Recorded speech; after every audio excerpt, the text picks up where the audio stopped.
So a few weeks ago I made a video on rust on these Lancer Evos. You can find that video up here.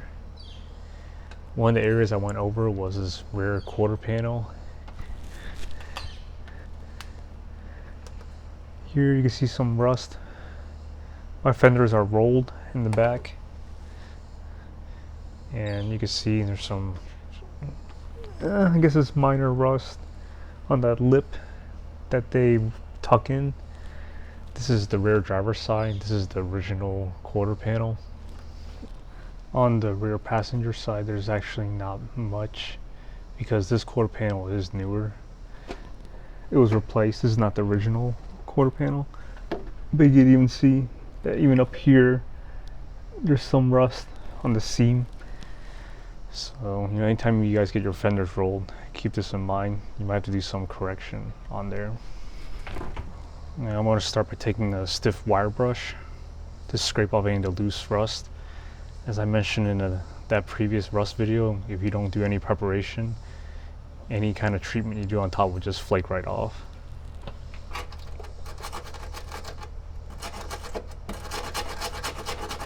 In this case, it's not too bad. It's mostly just surface rust. But I have seen cars where it comes off in entire sections.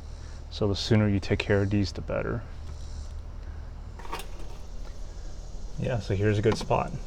I was mistaken. On the passenger side, it seemed like it was perfectly fine. This is a new quarter panel compared to the rest of the car.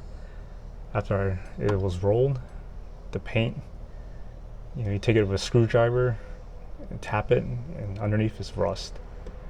So we're going to take care of this today, and we're also going to keep monitoring it because there's a chance that it's been spreading. You can see where the fold is up there. Where the metal meets the pinch, the two sides meet, there's rust back there too. So I'm going to scrape that a little bit more before I continue to the next step. This is the product I'm using, Rust-Oleum Rust Reformer. It doesn't have to be this brand, but it takes rust and converts into a paintable surface. So I just use a piece of cardboard to cover the edges from overspray and just spot spray the problem areas. And we'll let it dry for 24 hours, and then tomorrow I'm going to continue. So it's been about 24 hours. Today I'm going to paint the areas that were touched up yesterday with the rust converter. Up until now, I've been using this Duplicolor Hyundai K1 coat. It says bright silver. Mostly been using it on the exterior. I found that it was a pretty close paint match for my Apex Silver. Now I'm not saying that this is the one that's going to match every car. The reality is that every car's paint is going to fade differently over the years. But for me, this one works so well that I bought a spray can version of it. And I use that to touch up this interior of the engine bay as well. And it matched pretty well. This I didn't even paint. And I only spot painted sections of it, and it seemed to have blended very well. Of course, a trained eye would know that it's been repainted, but for me it was a lot better than looking at rust. So I taped off where I'm going to be spraying.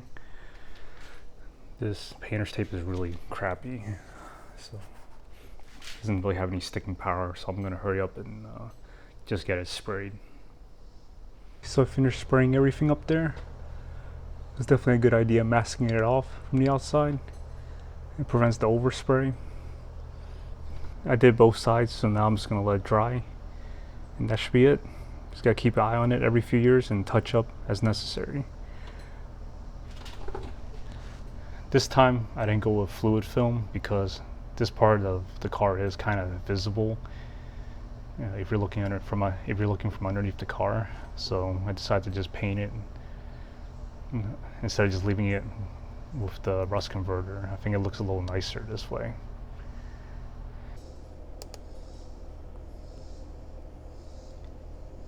Again, a trained eye can tell that it's been sprayed, but from the outside, probably not.